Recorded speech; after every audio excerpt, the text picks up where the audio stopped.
certainly this meeting has a lot of advances in non-small cell lung cancer. I only chose a few to be able to highlight them as well. Um, if I could have the next slide. And so we'll talk a little bit about genomics and most recently in terms of chaos theory as well, what's come out of a couple of laboratories as well. And we'll talk about EGFR as well as ALK, immune system, and MET as the ending one. But you'll hear a lot more about this as well. If I could just forward the slides. Next. So this is a mind map of adenocarcinoma and most recent in terms of what genomic abnormalities or what proteomic abnormalities sometimes can occur as well. So you can certainly have altered pathways, you can have genomic subsets such as mutations. We'll talk a little bit about EGFR, ALK, and MET as an example, but certainly we'll talk a lot about other mutations that exist as well as translocations and amplifications. And of course, this meeting is full of immune subsets as well. So all of this genomics, proteomics, cellulomics, all of the omics has to be put together. So how does one think about this in terms of omics for lung cancer? I think we have to go back a little bit in terms of lung itself and the geometry of lung and the geometry of lung cancer that occurs and how do lung cancers develop and how do lung cancers metastasize. So ultimately, we might have to think about it from a mathematical perspective. So I wanted to give you a little bit of a different perspective in a novel way. And I think today we thought we would give a lot of novelty. So lung itself is a fractal structure. And so what a fractal is a mathematical set or concrete object that is irregular or fragmented at all scales. This is the Koch model of human airways that occurs. And then this is the cast of human airways. And I'll explain what this means, is that in a fractal, it's really a non-integer dimension. And we tend to think in Euclidean geometry, basically having dimension 1, 2, or 3. But realistically, in real life, such as the structure of a tree, coastline of Great Britain, they are all non-linear, non-Euclidean dimensions that occur. And a fractal dimension can be used to describe the complexity of an object. So we can utilize that in terms of the various omics, such as genomics and proteomics. I'll give an example of that. But you can have exact self-similarity or fractality, which really is a subset of chaos theory. You can have an exact, this is a Sierpinski carpet as an example, where this is a self-similar structure. Self-similar structure in terms of a quasi-fractal is a fern. And then the coast of Great Britain can be a statistical fractal. And these all can be calculated in terms of their dimensionality themselves. But a lung is a very unique organ, and I think we have to take advantage of that in terms of its structure as well as how lung cancer can develop. It's really a tree-like structure. So if you look at this lung structure upside down, it is really a tree-like structure. And it can be recursive branching rules that can be generated. And this was initially generated by Mandelbrot in a complex plane.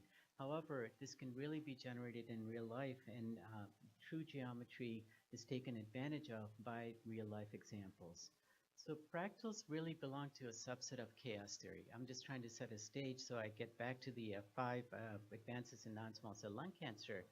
Well, chaos is basically appears to be random but is not. And chaos is really purely deterministic. Chaos is not what you hear on television, but this is really deterministic rules in mathematical language. And then it's especially sensitive to initial conditions.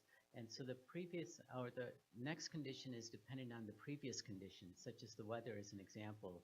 And fractals can be generated in a deterministic chaos. So here's an example. I gave this first lecture in Las Vegas, so I'm actually going to give you this example where if you roll a dice, if you have a triangle, and if you roll a dice 1, 2, 3, 4, 5, 6, and if you have a point in the center of the triangle, let's say if you roll a 3, then you go halfway to 3 from the center of the triangle itself. And then if you roll from the 3, if you roll a 2, you go halfway to 2. And then if you roll a 5, let's say you go halfway to 5. So can you do this in a recursive fashion, and can one think about this in terms of lung development and ultimately lung cancer development? So if you can actually play the movie, if that's okay. I don't think I can. just go down on it here.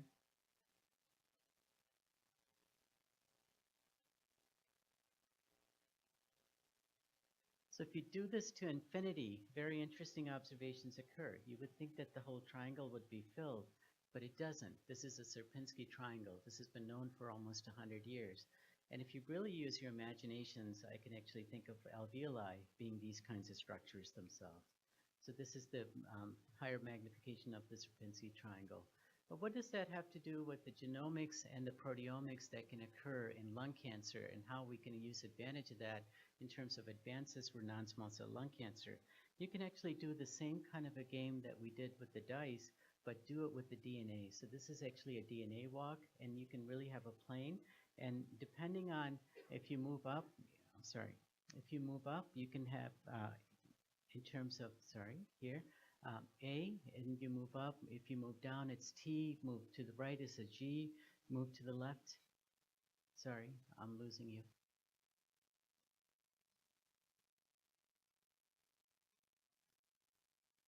There you go. Thank you. And so if you do this for, let's say as an example for EML4ALK,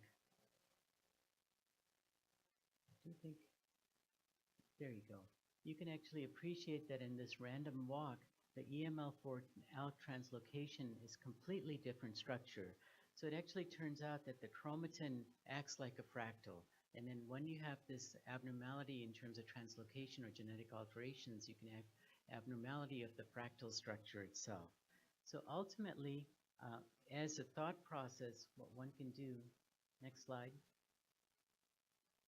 is that you can actually determine the self-similarity of lung cancer itself. So here's a histological diagram looking at it at various magnification for small cell lung cancer. And then if you then determine, I think this is not working too well, so if you wouldn't mind just advancing as we go. Next slide. If on the ordinate you can look at the lacunarity, that is the texture of the small cell, and then on the abscissa, if you can look at the fractal dimension, you can really appreciate that the small cell lung cancer has a very high fractal dimension, so they become very compact. Next slide. So ultimately, as a thought process, what we want to be able to say is as you look at this fractals and chaos theory in lung cancer, you want to determine the effects of genetic changes. You want to determine the relevance of cellular changes, that is genotypic to phenotypic. You want to determine the cellular clusters as well as relative growth and projections. You want to analyze the mechanisms of metastasis, ultimately have it as a prognostic, predictive, and therapeutic indices, and these will serve as very important biomarkers as we go forward. So next slide. So ultimately, you want to be able to develop these biological targets. So not only do you want to understand the omics, and that's one of the large explanation or advances in terms of non-small cell lung cancer, and you'll hear a lot about that today and tomorrow and the rest of the meeting as well. But you also want to be able to look at the cellular architecture, the cellular abnormalities that can occur, as well as the milieu that surrounds it as well. Next slide. And so clearly, precision medicine is highly utilized currently over the past year or so, and EGFR inhibition has been touted as one of the most important ones for non-small cell lung cancer. Next slide. And so these are some of the mutations that can occur. Certainly L858R and exon 19 deletions are quite important for non-small cell lung cancer. If I can have the next slide. And what we do know, and you'll hear a lot about that, is that there's a lot of resistance that can occur to agents such as gefitinib or erlotinib, and many mutations can occur, such as the T790M mutations. And real advances have occurred over this year, as Dr. Crawford showed. Next slide. As an example, next slide, or if you can click on the next one. Clearly, there are two drugs that are being utilized in clinical trials, and certainly the 9291 has been approved very recently. And these are irreversible inhibition in terms of T790M. If I could have the next slide. And that is that for the CO1686, that's the Clovis drug, the ruxolitinib, and as Leisha Sequist presented at ASCO and certainly in the New England Journal of Medicine, this is a waterfall plot to be able to look at for ruxolitinib, and there was dramatic responses that occurred. And as Pasiani and his colleagues also presented in the New England Journal, and this is an approved drug, as Dr. Crawford showed earlier, the osimertinib, and this is very dramatic responses that have occurred for T790M mutations. Ongoing trials are really going to be important as we go forward for first-line, second-line therapies and so forth for EGFR mutations as we think about them. So certainly you have to think about how do these drugs compare, the ruxolitinib versus the osimertinib. And the ruxolitinib can cause more hyperglycemia, and the osimertinib seems to cross the blood-brain barrier for brain metastasis a little bit better. So I think these ongoing comparisons will be important as we think about what drug to use in our clinics. But clearly the osimertinib is already approved for us to be able to utilize in the clinic itself. More data needs to be generated, and then I'll go on to the next is the ALK inhibition, and clearly you know from Dr. Soda and colleagues that they were able to identify in a Japanese young male with the signet ring cell feature of adenocarcinoma EML4 ALK fusion on chromosome 2p, and based on this initially crizotinib was approved, but I think what we are considering in 2015 important discoveries and important pathways is to say what happens when crizotinib fails. And you can think about drugs such as the alectinib, which was a very nice paper published initially by Shirish Gadgil and his colleagues, and now most recently Ignatius Wu has just published in JCO I think 2 days ago, and as well as ceritinib, which is already approved for non-small cell lung cancer with an ALK fusion. And so this was presented by Ignatius at ASCO this year, is that there's marked activity of alectinib in patients who have crizotinib resistance ALK-positive non-small cell lung cancer. And what's also important is that there was control in the CNS metastases as well. And this is highly useful for many of the patients who do fail crizotinib. And so the last thing, or the penultimate thing, is immunotherapy. You'll hear a lot about that, so I won't go into the mechanisms themselves. But just a very brief, simplistic overview is that PD-L1 is the ligand for PD-1, and these are checkmate inhibitors. And clearly, for the first checkpoint inhibitor that was approved, it was nivolumab, and this was the study that actually got this approval in terms of nivolumab versus docetaxel, and this is quite frequently utilized in second-line therapy. There's no biomarker affiliated with this, and clearly we'll hear a lot about biomarkers over the course of this meeting as well. And then in terms of the next slide, pembrolizumab, again, as Dr. Crawford mentioned, is approved for non-small cell lung cancer, but there is a biomarker associated with this with PD-L1 positivity itself. There are a plethora of clinical trials that are ongoing. These slides are available to you. We just summarized them here. I won't go through each one of these, but clearly there's a lot of excitement with respect to immunotherapy, be it in first line, second line, be it in combination with radiation therapy or in cytotoxic therapies, or even early on. And the last is in terms of MET inhibition, and we'll talk about that over the course of this meeting as well.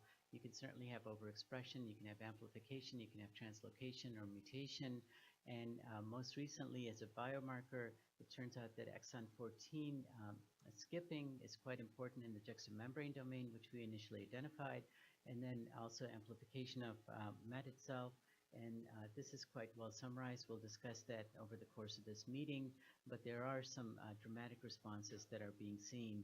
And again, Ignatius presented that at ASCO this year. So I'm going to summarize it here because of time, and to be able to say that precision medicine is leading us towards better individualized care of patients.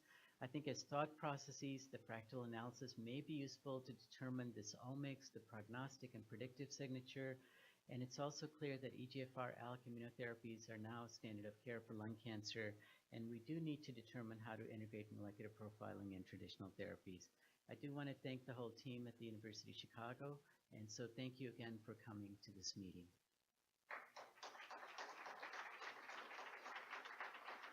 I think we have time for one question, if that's okay.